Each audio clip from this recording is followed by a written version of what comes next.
Once a giant, always a giant. For me, it's only a giant. What's going on YouTube, Diggy546, and I'm finally, let's get ready. Let's get straight into this. I've been waiting for months to finally start putting out some more draft stuff. I'm excited. I wanted to start this off with Malik Willis. He's a very polarizing prospect, not only for Giants fans, but for most fans across the league. And I wanted to give my take on it. I wanted to give an unbiased take on it because a lot of people are all in on Malik Willis and they ignore things and it's a picture that isn't complete. And that's why a lot of people kind of attacked him after that Senior Bowl throw because they thought that he was just flawless. And then there's another side that just thinks that he just can't play. Uh, they think there's no positives to him. He's nothing special. And I just kind of wanted to give my take on it, and I think it's kind of in the middle. So first, I want to kind of paint a picture here for you. With Malik Willis, he has a lot of tools that most quarterbacks do not have and will never have. And that's why Malik Willis is even being talked about as a first-round prospect. That's the only reason. So I got some tape right here for you. This is from the broadcast, and it's a little choppy, but I just want to just show you just the arm that this dude has. Clean pocket form. No type of actually having his feet set. He's drifting away. He's throwing off of 1 foot. He's able to kind of set his feet there. But he chucks this from what? The 14, 12, 13 yard line. And this ball travels about 60 something yards in the air. All the way over to almost the 30-yard line. His receiver catches it about the 33-yard line. So, I mean, all my math people there, I'm not even going to attempt to do the math. I'm not even going to attempt to do the math in my head right now because I'm probably be off about 10 yards. But you get the gist. Not many quarterbacks can make that throw. That is a huge, big-time NFL throw that maybe 3 or 4 NFL quarterbacks can make. And this isn't just me, this isn't hyperbole. Most quarterbacks will not attempt that throw. With this amount of separation, 2 guys there, most guys are going to get that intercepted. And it's a little choppy here, but most guys are going to get that intercepted because that's going to be underthrown. Now, this is the second part of Malik Willis. It doesn't really need that much analysis. It's just how amazing of an athlete he is, especially running the football. So we'll just play this here.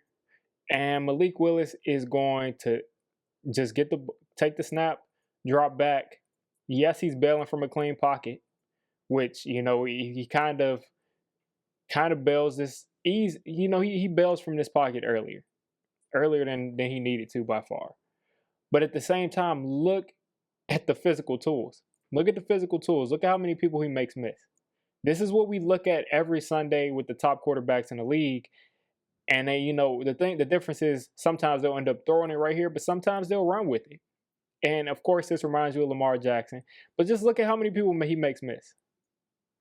I'll just play this back for you. That's 1, 2, 3, 4, 5, and that's how you get first downs in the NFL. It's special. That's special right there. Next, I got some more broadcast film for you right here, just to show that he can really make something out of nothing. This is what people drool over. As far as when you look at what happens on Sundays, this is what people drool over. So he's scrambling to the right. He's making this guy miss. He's making that guy miss. He's breaking tackles. He's able to take off. And now he finds somebody in the corner of the end zone. I mean, most quarterbacks are going down right about here. That's a sack. That's a punt. I mean, that's a field goal or a punt if you're further down. But this is what we mean when we say that he can create. This is what happens in the NFL every Sunday with the best quarterbacks in the league, is that they can create out of nothing. And this is what he does routinely. Now, he has his flaws, and I'm going to get this second half of the video is going to be about his flaws completely. But the upside, man. And now let's look at some more examples of just the arm strength and off platform too right here. Right here, he's under pressure, basically getting hit. You don't want to see the foot click right there, but almost a foot click, but his feet right there are a little bit too close together. But at the end of the day, his mechanics are awful right here, and he's almost getting hit. And look at the torque for him to be able to get that ball from outside, from like the 30 something yard line, off balance behind that defender. Now, he didn't really have to throw it in anticipation right here. And that's something that we need to see from him. He needs to be able to throw with anticipation more.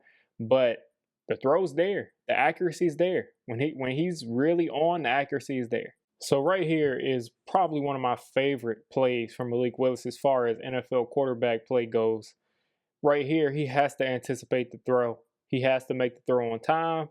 And they're pretty much working 3 levels of the field right here. You're going to watch. They're going to take the pretty much, about a 10-yard level, intermediate level, and then you got your receiver number 2 running this post right here. And watch when Malik Willis winds up to throw this ball. As soon as he sticks his foot up and starting to make that break, he trusts his receiver and he lets it rip. And the separation is there when the ball's in the air. And it's an easy touchdown on that post. I want to see this a little bit more from him, throwing with anticipation, throwing before the receiver is wide open. And if he can start to do that, he's going to be a really good player. Now this is some more NFL-style quarterback play right here. He's going to drop back. The pressure starts to come from one direction, calmly steps to the side, steps up, finds a guy breaking open across the middle of the field. That's beautiful quarterback play. If we can get that from him every time, again, we're going to have a superstar at quarterback. Really like this play right here. Having that having that sixth sense to move to the side, step up, climb the pocket, make a nice throw on time, accurately giving the guy a chance to run after the catch. Could have possibly put it in front of him a little bit more, but nice throw altogether for a first down. All right here, Malik Willis, again, just ridiculous arm talent right here. And people try to just write these things off like everybody can do this. And not that this is even an ideal throw that you should be making usually. But either way, what a ridiculous throw. The mechanics right here are horrible. Like, the mechanics are horrible. He's just fading away, throwing off of his back foot when he had no need to do that. Actually throwing with a little bit of, trust in his receiver that he's going to get some separation.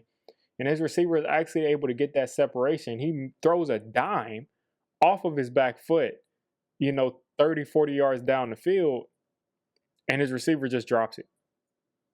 It's a clean drop.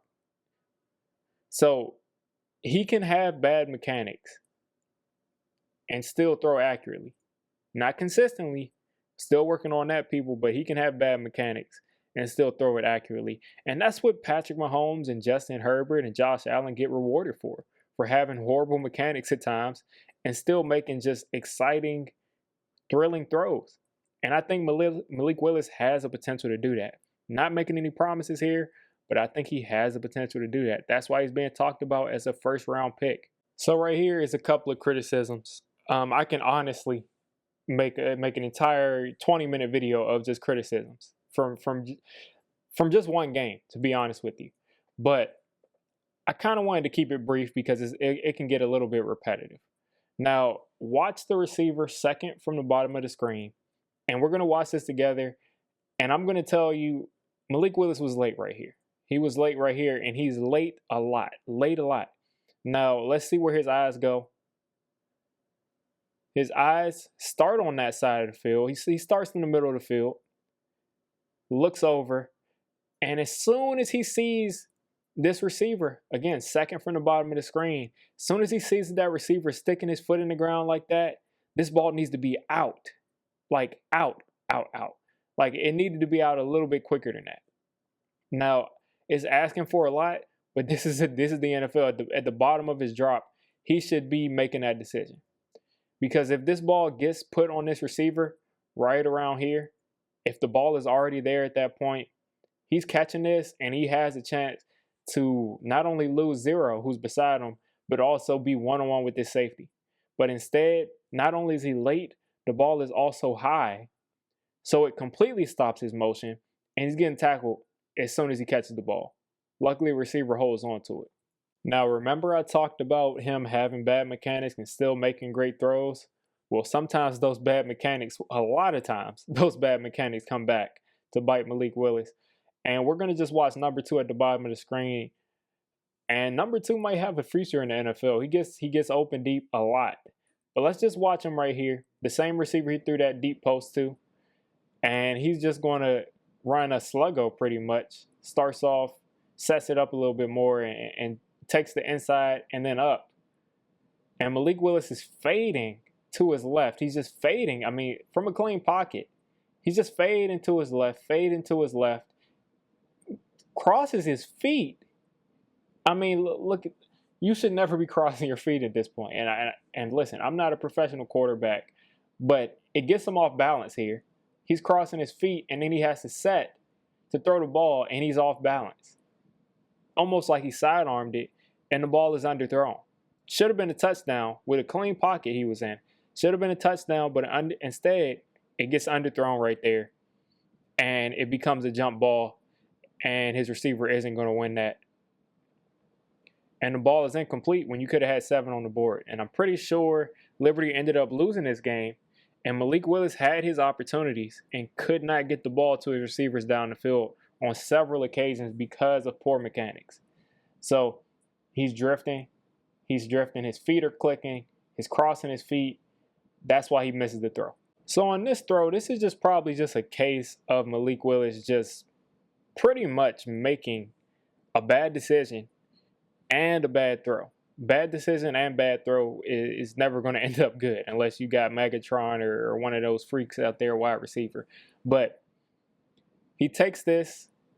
His receiver is pretty well covered right here with the safety coming over.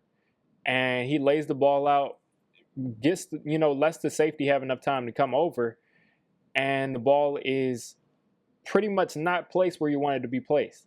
His receiver does not have leverage over the top or in the inside, and he puts it over the top and in the inside. The ball should be placed more towards the bottom of the screen, more towards the sideline, and the ball is placed too high, and the receiver is covered.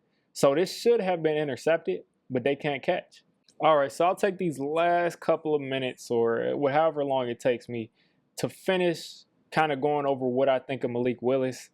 Is he a first-round quarterback? Yes, only because of the skill set, only because of the talent that he has.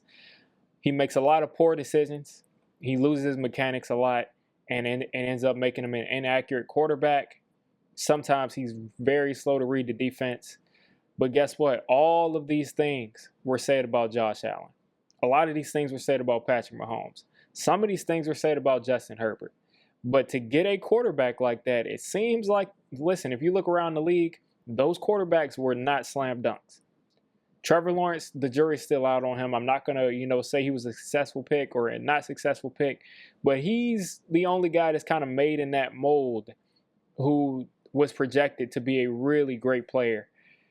But other than that, Mahomes, Josh Allen, Justin Herbert was looked at as a sloppy player who throws too many interceptions, who's not careful with the ball. He was looked at as a project. Josh Allen, the same thing. Patrick Mahomes, the same thing. So guess what? You take that risk on that player, you develop him, you build an offense around him, and you see what happens at the end of the day. Because he's got all the tools to do everything that Patrick Mahomes and Josh Allen and Justin Herbert are doing. That's where the league is heading right now. You got to be able to create with your feet in this league or be able to process very quickly and make decisions very quickly because the pass rush is not going anywhere. The offensive line play is getting worse and worse. And it just helps to have someone who can extend the play. So Malik Willis is going to go in the first round. I would consider taking him with one of the Giants' first round picks. I don't think it will happen at this point because it looks like the Giants are shopping that first pick. But I would consider taking him. He's got all the tools. He just needs the right coaching.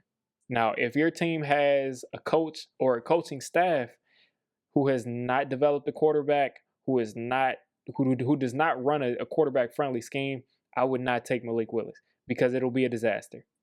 But if your team has a history of developing quarterbacks, which the Giants staff does, we have Mike Kafka, who helped develop who helped develop Patrick Mahomes.